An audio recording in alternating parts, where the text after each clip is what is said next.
And some of you have thought of suicide.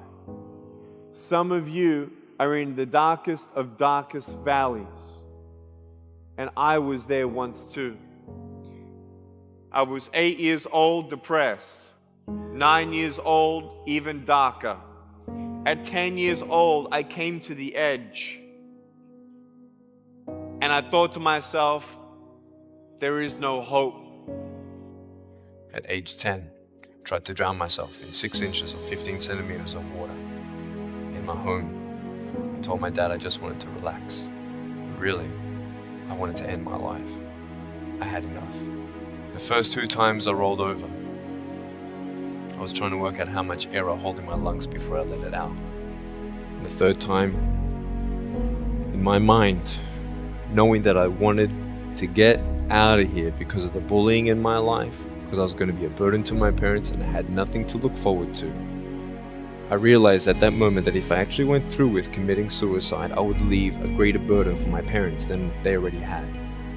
So when I saw in my mind my mum and my dad and my brother crying at my grave if I went through with it, that one thought saved me. The power of encouragement. You can save a person's life.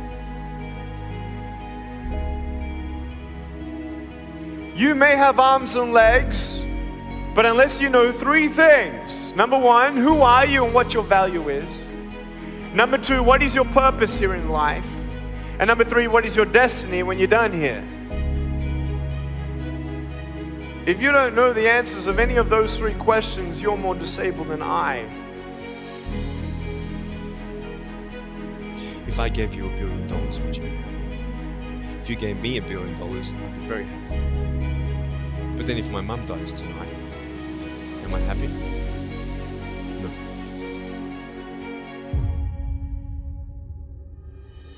Life is worth living when you find purpose. Nick, I don't know what my purpose is. I don't know. My parents want me to do this. My teachers want me to do that. My friends think that I should do this, and I don't know what to do. And you're torn, man. You don't know what to do. You have to make important decisions, man. You don't know what to do. Who do you believe? Follow your heart. If that's who you want to be, if that's what you want to do in life, then walk to it. One day at a time. You got to come to the truth of knowing who you are and why you're here. William Barclay, he said, the greatest 2 days in anyone's life, the day you were born and the day you knew why. I know that there are 1 billion people going hungry today. I know that this year 1 million people will commit suicide. It's 1 every 40 seconds. I know today there are 120 million slaves, and I've met sex slaves.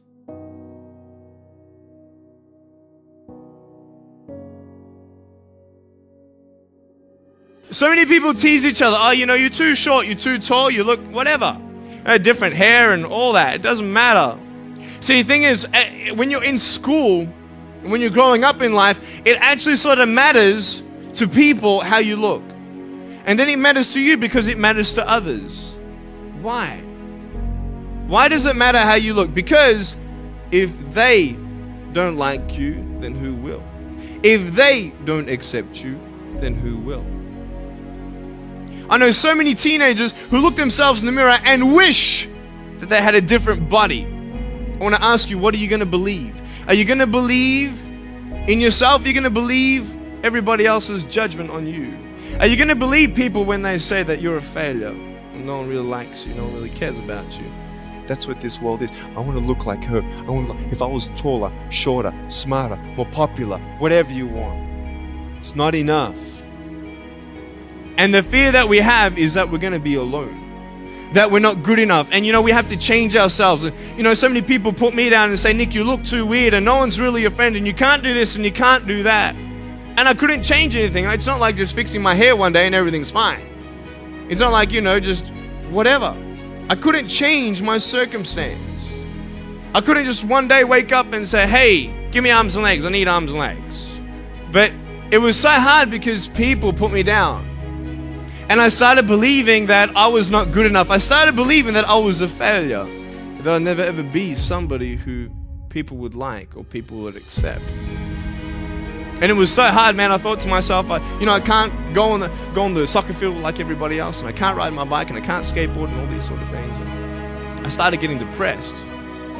I thought, what kind of purpose do I have to live? I mean, are you just here to live to die? I mean, is there not a purpose for me? Is there not a purpose in life? And I had questions and no answers. And I asked my mum and dad, why did this happen? I asked doctors, why did this happen? They don't know. There are some things in life that are out of your control that you can't change and you got to live with. The choice that we have, though, is either to give up or keep on going.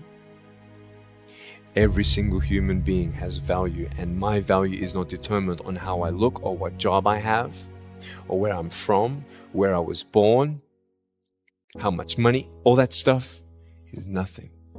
And it's funny how the friends around you sort of determine who you are. You change yourself. You come to school. And everybody swore around me at high school, so I started swearing. Why? Because it's the cool thing to do. Everybody swears. So I don't want to be left out. And I want to be accepted, so I started swearing. You go to a party, everybody's drinking, so you drink. Why? Well, everybody else around me is doing a big deal. And you start losing yourself, and you start putting your security in temporary things. You start putting your happiness in things that won't last. You can get drunk all you like, but in the morning, you're going to be sober with a headache with the same problems. Nick, you're not good enough. Nick, just give up. Nick, you're never going to get a job. You won't get married. You can't even hold your wife's hand. What kind of a father are you going to be if you can't even pick up your kids when they're crying?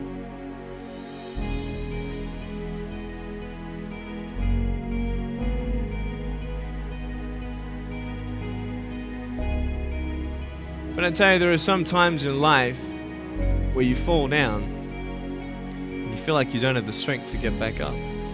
Because I tell you, I'm down here, face down, and I have no arms, no legs.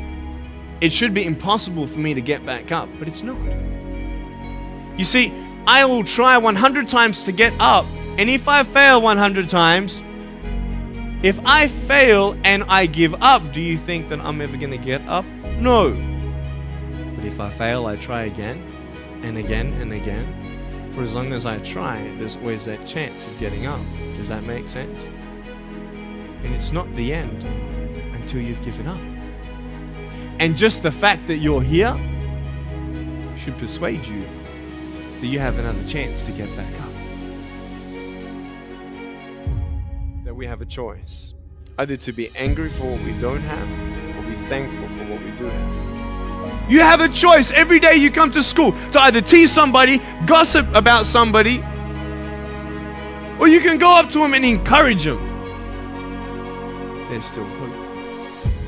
I'm not here today to tell you that I understand your pain. I don't know how it feels to be abused. I don't know how it feels to feel, quote, fat and you've got an eating disorder. I don't know how it feels to have a broken home. I just want you to know that it's not the end. It matters how you're going to finish. Are you going to finish strong? At age 10, I actually tried to commit suicide by trying to drown myself in my bathtub. And the only reason I decided to stay was because I didn't want to leave my loved ones with that pain. So I decided to give my broken pieces a chance. Man, am I glad that I'm still here. Today, I still have no arms, no legs. But everything's changed. When I'm 24 years old, 5-6 years ago, I was in California. And I never met anybody else like me. When I was 10 years old, I wish I would have met somebody like me. Never did. Didn't get that miracle. But at 24, in California, I saw a little boy with no arms and no legs, 19 months old, just like me. I knew he was going to be bullied. I knew he was going to go through depression. I knew he would feel alone. I knew that he would get worried if he's ever going to have a girlfriend and so on and so on. I got the father to bring him up on stage in front of 2,000 people. And everyone was crying. And it was a materialization of when you don't get a miracle, you can be a miracle for someone else.